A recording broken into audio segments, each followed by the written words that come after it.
Assalamualaikum warahmatullahi wabarakatuh.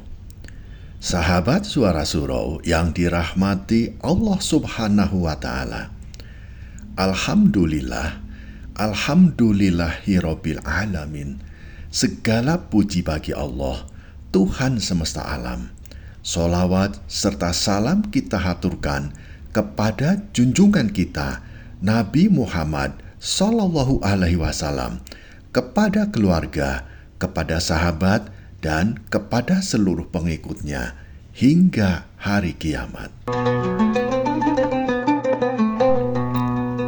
Kisah cinta selalu menarik untuk dibahas.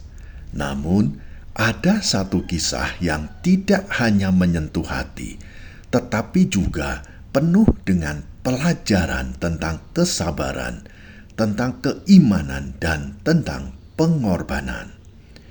Ini adalah kisah tentang Zainab binti Muhammad Sallallahu Alaihi Wasallam, putri sulung Rasulullah Sallallahu Alaihi Wasallam. Kisah cintanya bukan hanya tentang kasih antara dua insan, tetapi juga tentang ujian besar dalam kehidupan seorang muslimah yang teguh dalam keimanannya. Zainab adalah anak pertama Rasulullah Shallallahu Alaihi Wasallam dan Khadijah radhiyallahu anha. Ia tumbuh dalam keluarga yang penuh kasih sayang dan keteladanan. Sebagai putri dari seorang yang dijuluki Al-Amin atau orang yang terpercaya, Zainab dikenal sebagai perempuan yang berakhlak mulia, lembut, dan penuh kesetiaan. Di masa sebelum kenabian, yaitu di masa zaman jahiliyah, Zainab menikah dengan Abu al-As bin Robi, seorang pemuda Quraisy yang berasal dari keluarga terpandang dan dikenal sebagai pedagang yang jujur. Pernikahan mereka adalah pernikahan yang penuh kebahagiaan karena keduanya saling mencintai dan saling menghormati.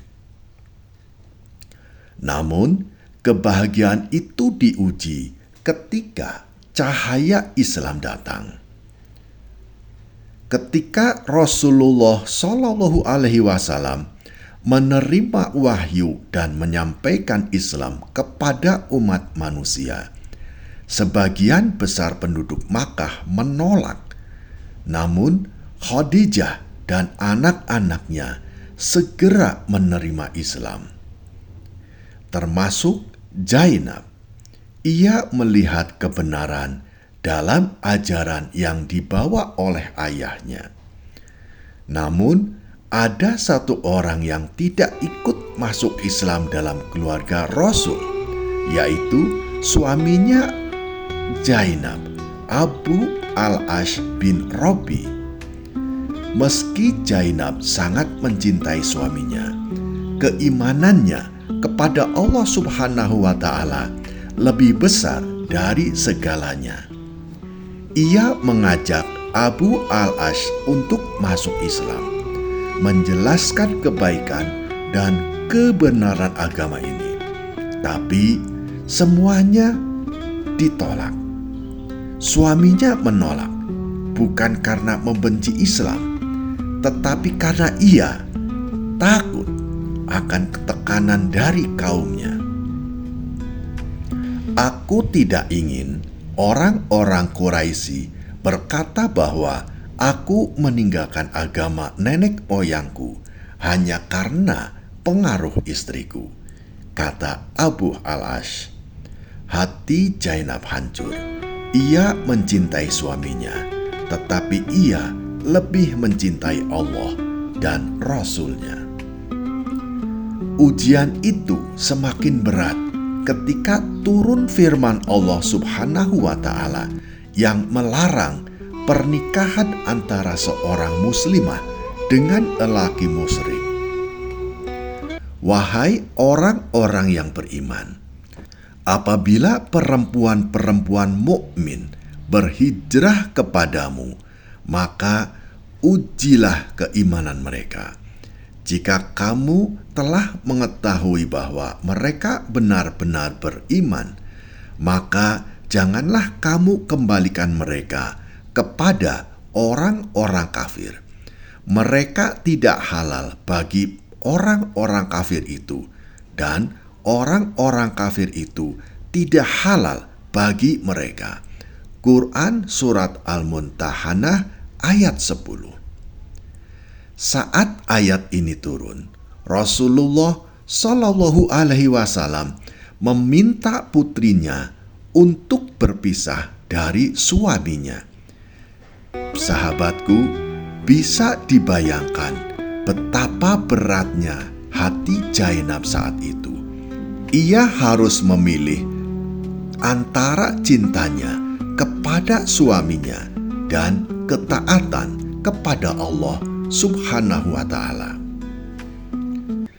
Ketika kaum Muslim hijrah ke Madinah, Rasulullah Shallallahu Alaihi Wasallam mengajak putrinya untuk ikut. Namun, karena kecintaannya pada suaminya, Zainab memilih tetap tinggal di Mekah. Ia berharap suatu hari nanti suaminya mendapatkan hidayah dan menerima Islam. Beberapa waktu kemudian terjadi Perang Badar, perang besar antara kaum muslimin dan Quraisy Mekah. Dalam perang ini, Abu Al-As ikut bertempur di pihak Quraisy. Namun, takdir Allah Subhanahu wa Ta'ala menetapkan bahwa ia menjadi salah satu tawanan kaum muslimin. Ketika kabar ini sampai ke Zainab, hatinya terguncang. Suaminya, orang yang ia cintai, kini menjadi tawanan kaum muslimin di Madinah. Lalu Zainab melakukan sesuatu yang sangat menyentuh hati. Ia mengirim kalung ibunya, Khadijah radhiyallahu anha, sebagai tebusan untuk membebaskan suaminya. Ketika Rasulullah Shallallahu Alaihi Wasallam melihat kalung itu, matanya berkaca-kaca. Itu adalah kalung yang dulu diberikan Khadijah saat pernikahan Zainab. Kenangan tentang istri tercintanya membuat Rasulullah Shallallahu Alaihi Wasallam terharu. Rasulullah Shallallahu Alaihi Wasallam kemudian meminta kaum muslimin untuk membebaskan Abu Al-As dengan satu syarat. Ia harus mengizinkan Zainab untuk hijrah ke Madinah. Abu Al-As menerima syarat itu. Dengan hati yang berat, ia kembali ke Mekah dan menyatakan kepada istrinya, "Wahai Zainab, kita harus berpisah. Aku tidak bisa melarangmu untuk pergi ke ayahmu." Tangis Zainab pecah. Ia meninggalkan suami yang dicintainya. Bukan karena sudah tidak mencintai, tetapi karena keimanan kepada Allah Subhanahu wa Ta'ala lebih besar dari segalanya. Sahabat Suara Surau yang dirahmati Allah Subhanahu wa Ta'ala, Zainab kemudian bersiap untuk hijrah ke Madinah. Namun, Quraisy tidak rela. Saat dalam perjalanan, seorang Quraisy bernama Habbar bin Al-Asad menghadang Zainab dan menyerangnya hingga jatuh dari untanya. Akibat kejadian ini, Zainab mengalami keguguran.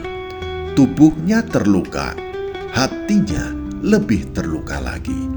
Ia akhirnya sampai di Madinah dalam keadaan lemah. Setibanya di Madinah, Rasulullah Shallallahu Alaihi Wasallam menyambut putrinya dengan penuh kasih sayang. Namun, luka akibat serangan di perjalanan terus membekas di tubuhnya. Setelah bertahun-tahun berpisah, tiba-tiba suatu malam Abu al-As datang ke Madinah. Namun kali ini bukan sebagai musuh, melainkan sebagai seorang pelarian. Kafilah dagangannya diserang oleh kaum muslimin dan ia ditinggalkan oleh kaumnya sendiri. Ia pun datang kepada Zainab meminta perlindungan. Zainab dengan penuh cinta dan kasih sayang berkata di hadapan kaum muslimin, "Aku telah memberi perlindungan kepada Abu al-As."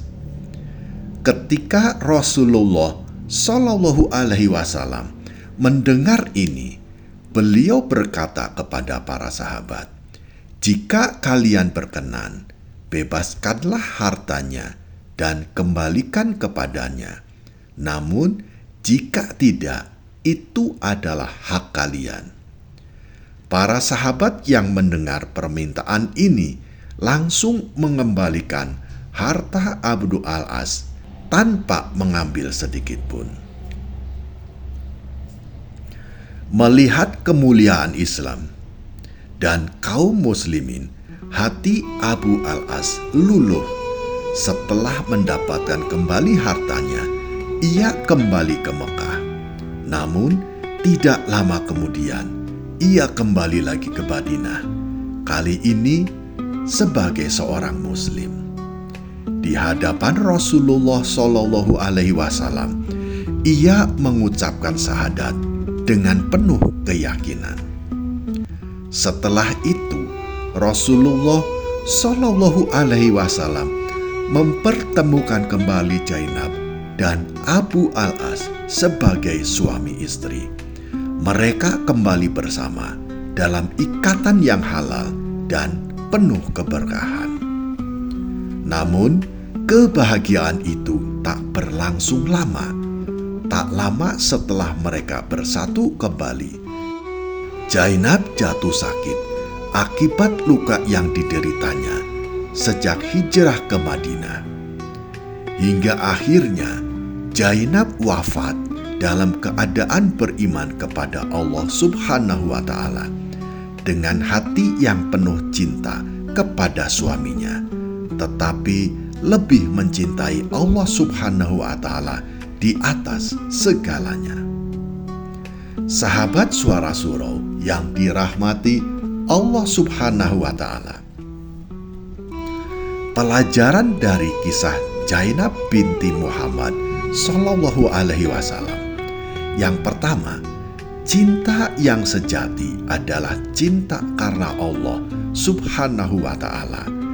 Zainab mencintai suaminya, tetapi ketika harus memilih antara cinta dan iman, ia lebih memilih iman. Yang kedua, kesabaran dalam ujian cinta. Bertahan dalam pernikahan yang berbeda keyakinan adalah ujian besar. Zainab melewati semua itu dengan penuh kesabaran. Yang ketiga, hidayah adalah milik Allah Subhanahu wa Ta'ala. Abu al-As akhirnya mendapat hidayah, tetapi setelah perjalanan panjang. Ini mengajarkan kita untuk tidak pernah berhenti berdoa bagi orang-orang yang kita cintai. Sahabat Suara Surau yang dirahmati Allah Subhanahu wa Ta'ala, kisah cinta Zainab bukan sekedar kisah romansa, tetapi juga kisah perjuangan keimanan. Semoga kita bisa mengambil ibrah dan semakin teguh dalam keimanan kita. Amin ya Robbal Alamin. Sahabat Suara Surau yang dirahmati Allah Subhanahu wa Ta'ala, terima kasih telah menyimak hingga akhir. Jangan lupa untuk subscribe, like dan bagikan video ini agar pesan-pesan kebaikan ini dapat tersebar lebih luas. Terima kasih kepada sahabat-sahabatku yang telah membantu menyebarkan pesan-pesan kebaikan ini kepada sahabat-sahabat kita yang lain. Semoga Allah Subhanahu wa Ta'ala memberikan ridho dan keberkahannya kepada kita semua. Kami juga memohon maaf jika ada kata-kata atau kalimat kami yang kurang tepat dalam menyampaikan pesan-pesan kebaikan ini. Semoga Allah Subhanahu wa Ta'ala memaafkan dan menerima amal ibadah kita semua. Amin ya Rabbal Alamin. Wassalamualaikum warahmatullahi wabarakatuh.